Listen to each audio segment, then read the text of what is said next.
नमस्कार मित्रांनो, ट्रेडर बनायचं आहे मग हे ऐका. नमस्कार.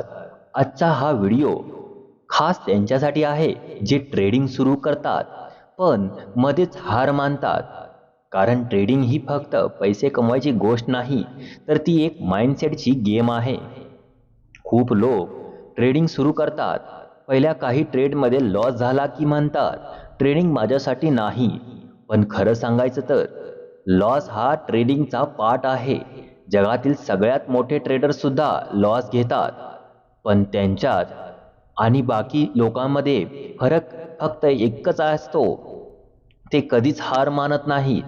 एक गोष्ट लक्षात ठेव, ट्रेडिंगमध्ये सक्सेस मिळवायची असेल तर तीन गोष्टी खूप महत्त्वाच्या आहेत. पहिली गोष्ट पेशन्स. मार्केट रोज अपॉर्च्युनिटी देत नाही. कधी कधी 2-3 दिवस वेट करावं लागतं. जो ट्रेडर वेट करू शकतो तोच मार्केटमधून पैसे काढू शकतो. दुसरी गोष्ट म्हणजे डिसिप्लिन. स्ट्रॅटेजी असली तरी जर तुम्ही रूल्स फॉलो केले नाहीत तर मार्केट तुम्हाला शिकवेल. स्टॉप लॉस ठेवला नाही, ओव्हर ट्रेडिंग केली, रिव्हेंज ट्रेडिंग केली तर अकाउंट टिकणार नाही. आणि तिसरी आणि सर्वात महत्त्वाची गोष्ट माइंडसेट. ट्रेडिंगमध्ये फिअर आणि ग्रीड हे दोन मोठे एनिमीज आहेत.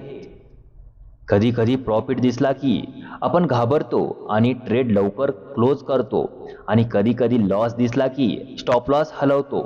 पण प्रोफेशनल ट्रेडर्स काय करतात माहिती आहे? ते प्लॅन करतात, ट्रेड घेतात आणि मार्केटला काम करू देतात. मित्रांनो, ट्रेडिंगमध्ये सक्सेस एका दिवसात मिळत नाही. कधी कधी महिने, कधी कधी वर्ष लागतात. पण जर तुम्ही लर्निंग थांबवली नाही, प्रॅक्टिस थांबवली नाही आणि डिसिप्लिन ठेवला तर एक दिवस मार्केट तुम्हाला रिवॉर्ड देणार. लक्षात ठेवा, लूजर ट्रेडर्स लॉस नंतर मार्केट सोडतो, पण विनर ट्रेडर लॉस मधून शिकतो. म्हणून जर तुम्ही ट्रेडर बनायचं ठरवलं असेल तर स्वतःला वचन द्या, मी हार मानणार नाही. मी शिकत राहणार आणि एक दिवस नक्की सक्सेसफुल ट्रेडर बनेन. जर तुम्हाला ट्रेडिंग शिकायचं असेल आणि प्रोफेशनल ट्रेडर बनायचं असेल तर आमच्या ट्रेड अलायन्स कम्युनिटीला नक्की जॉईन करा. कारण इथे ट्रेडिंग फक्त शिकवली जात नाही तर ट्रेडर बनवले जातात.